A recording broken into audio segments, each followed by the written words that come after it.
Okay, today I want to talk to everyone about China, which is negotiating with the United States on one hand, while on the other hand, supporting the economy to fight a protracted war. Additionally, Pakistan has recorded 5 Indian fighter jets, and China's J-10C fighter jets, or the Hongqi 9 missiles, have made significant contributions this time.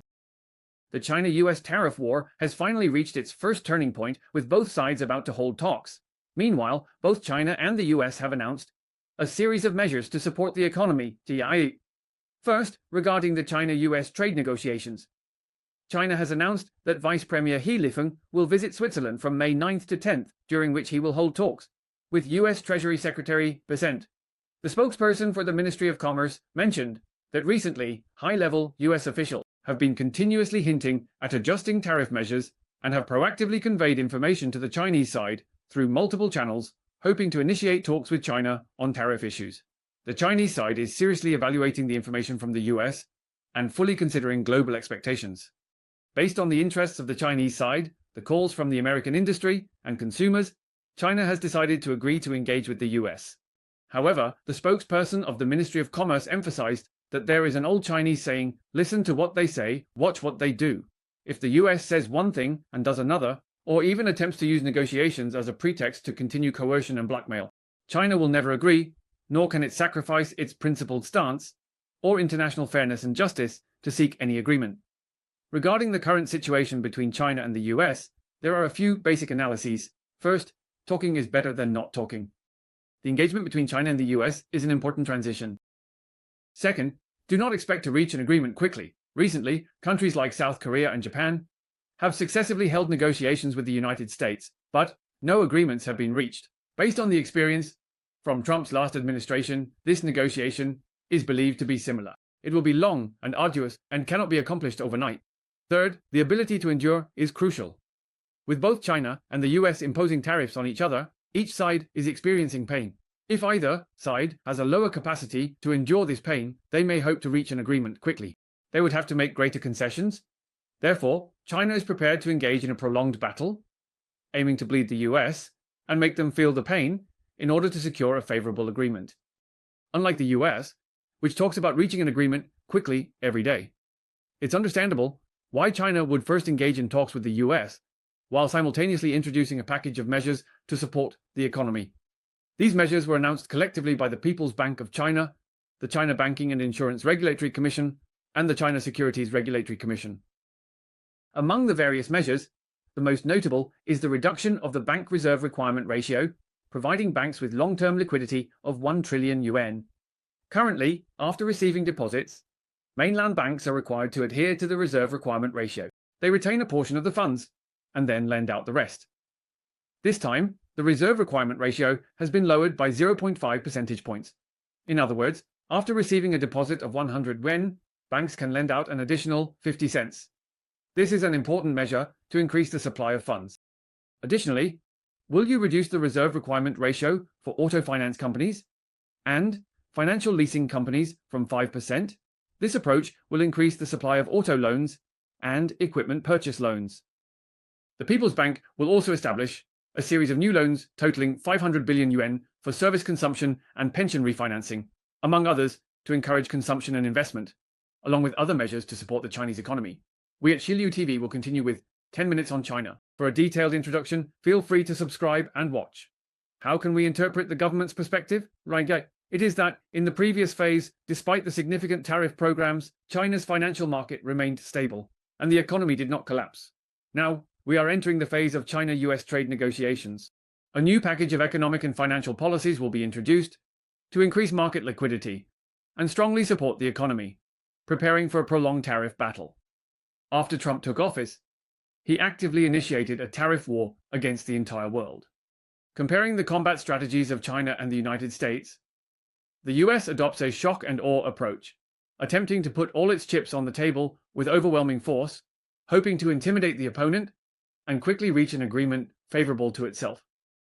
But when faced with China, a tough opponent, this approach seems to lack follow-through, so Trump resorts to constantly making statements. The US and China are in negotiations, hoping to reach an agreement soon. He uses rhetoric to stabilize market sentiment, but in reality, there are no substantial economic measures to implement freely. he continuously pressures Federal Reserve Chairman Powell to cut interest rates, despite the premise of tariffs pushing up inflation. The Federal Reserve's room to cut interest rates is actually quite limited. As for Trump, his approach is like a reckless military strategy, bold but lacking in strategy. In contrast, China is mainly preparing for the possibility of Trump being re-elected and engaging in another tariff war. China has meticulously prepared for the potential impact of high tariffs, with various departments having already made comprehensive preparations for a US-China decoupling. Last September, they took measures to stabilize the market and mitigate the impact of economic slowdown. Now, as negotiations begin, China is introducing a package of stimulus measures to stabilize the market, indicating that they are laying a solid foundation for potentially prolonged negotiations. This approach is akin to stockpiling resources in preparation for a long-term strategy. They won't boast about their intelligence or claim victory every day. As the current situation continues, whoever can't endure the pain will need to reach an agreement quickly, and that party will have to make greater concessions. Therefore, in these negotiations, China is not afraid to take its time. As for quickly ending the negotiations, it mainly depends on how much pain the US is experiencing and how significant and swift their concessions will be. Additionally, the recent conflict between India and Pakistan has escalated into a war, with 5 Indian fighter jets being shot down overnight, which is quite dramatic. The incident originated on April 22nd in the Indian-controlled Kashmir region in the town of Pahalgam, where a shooting targeting tourists resulted in at least 26 deaths and many injuries. India accuses Pakistan of supporting terrorism within its borders. In response to the attack, Pakistan denied the allegations, while India launched an attack on Pakistan on May 6th. On the morning of the 7th, the Indian Ministry of Defense issued a statement confirming that the Indian Armed Forces had initiated an operation codenamed New Dawn. The operation targeted facilities in the Pakistan-administered Kashmir region, which were allegedly used to plan and command attacks against India. According to the Pakistan Armed Forces Inter-Services Public Relations on May 7th, exchanges of fire had already begun along the line of control in Pakistan-administered Kashmir, and the Indian military launched airstrikes against Pakistan in the early hours of the day. This resulted in at least 8 deaths and 35 injuries, with 2 people reported missing. According to an unconfirmed CNN report, sources from the Pakistani Security Department revealed that during India's military strikes against Pakistan, the Pakistani side shot down 5 Indian Air Force jets and 1 drone. According to sources from the northern region, the Pakistani side skillfully shot down 3 Dassault Rafale jets, 1 Russian-made MiG-29, and 1 Su-30 fighter jet. Additionally, a German-made Heron drone was also shot down. Another Pakistani government official confirmed the same list of downed aircraft, while India has yet to respond to these reports. This is the most severe loss for the Indian military in decades. The conflict could potentially escalate further. Indian media have remained silent about the downed jets, only promoting the attack on the Pakistan-controlled area and claiming victory. India lost 5 fighter jets overnight, which is indeed quite dramatic, especially losing 3 French-made Rafale jets at once. Before this, the Indian Air Force had 36 Rafale jets. The Rafale is the latest addition to the Indian Air Force, with the first batch arriving in India at the end of July 2020. According to the Director General of the Pakistan Armed Forces Inter-Services Public Relations, Major General Ahmad Sharif Chaudhry, during the entire attack and counter-attack process, Indian aircraft did not enter Pakistani airspace, nor did Pakistani jets enter Indian airspace, indicating that the Indian jets were shot down from a long distance. Since Pakistan's air defense weapons are primarily supplied by China, it is believed that the Indian Rafale jets were shot down by the People's Liberation Army's J-10C fighter jets and the HQ-9 air defense missiles. Mainland self-media has analyzed several possibilities.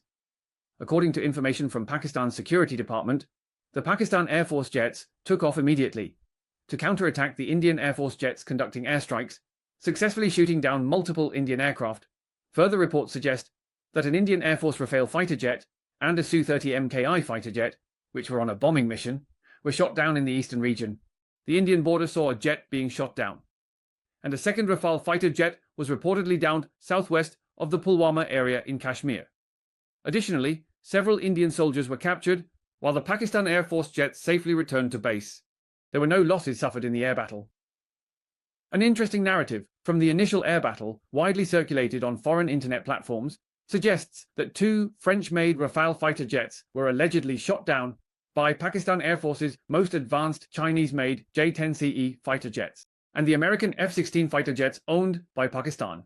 Some analysts believe that, referencing the 2019 India-Pakistan conflict, Pakistan did not deny using F-16 fighter jets in the conflict with India to avoid affecting the relationship between the United States and India. Moreover, the JF-17 fighter jets, jointly developed by the Pakistan Air Force and China, have a performance gap compared to the Rafale jets.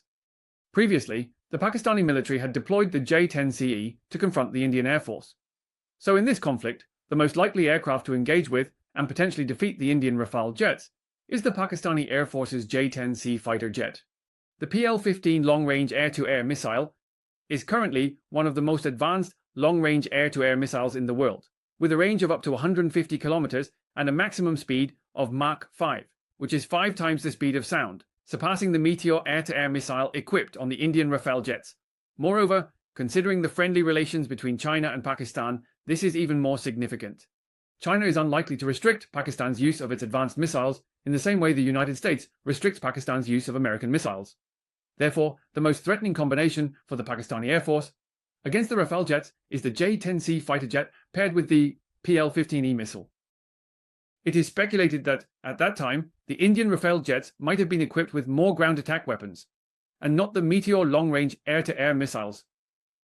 The Pakistani Air Force took advantage of this by decisively utilizing the superior situational awareness capabilities of the J-10CE, and the advantage of carrying the PL-15E long-range air-to-air missiles to strike Indian jets from a distance and potentially shoot them down. Of course, there are differing opinions suggesting that the Indian Rafale jets might not have been shot down by the J-10, but rather by the HQ-9 surface-to-air missile. The HQ-9 air defense missile system is an advanced surface-to-air missile system designed to target and attack missiles and cruise missiles. In March 2017, the Pakistan Army officially inducted the Chinese medium-range air defense missile system into its service, claiming that this missile system can engage and destroy various aerial targets at low to medium altitudes over long distances. To shoot down fighter jets, missiles, and drones, it is important to note that there is currently no direct evidence proving that India has used Chinese-made missiles to shoot down the Rafale fighter jets. However, the HQ-9 air defense system is one of Pakistan's most advanced defense weapons, and if there is a need to shoot down the French-made Rafale jets, it is indeed likely to be the main player. In summary, first, the news that Pakistan shot down 5 Indian aircraft should be true, otherwise India would have directly denied it by now. Moreover, the Rafale fighter jet, ranked 6th in the world, had 3 of its aircraft shot down overnight. Is it that the Rafale fighter jets are completely suppressed by China's J-10CE, or is there an issue with the piloting skills of the Indian pilots? This indeed warrants further investigation. Second, in January last year, the Revolutionary Guard launched missiles and drones into Pakistan's territory to strike the armed terrorist organizations in Pakistan's Balochistan province. At that time, Taiwan's Liberty Times was quite excited, questioning why Pakistan, which uses Chinese-made air defense systems, was unable to intercept Iran's missiles and drones. But now, it's likely that Chinese-made air defense weapons took down 5 advanced fighter jets in one fell swoop, a feat that truly polishes the reputation of Chinese warplanes and air defense missiles.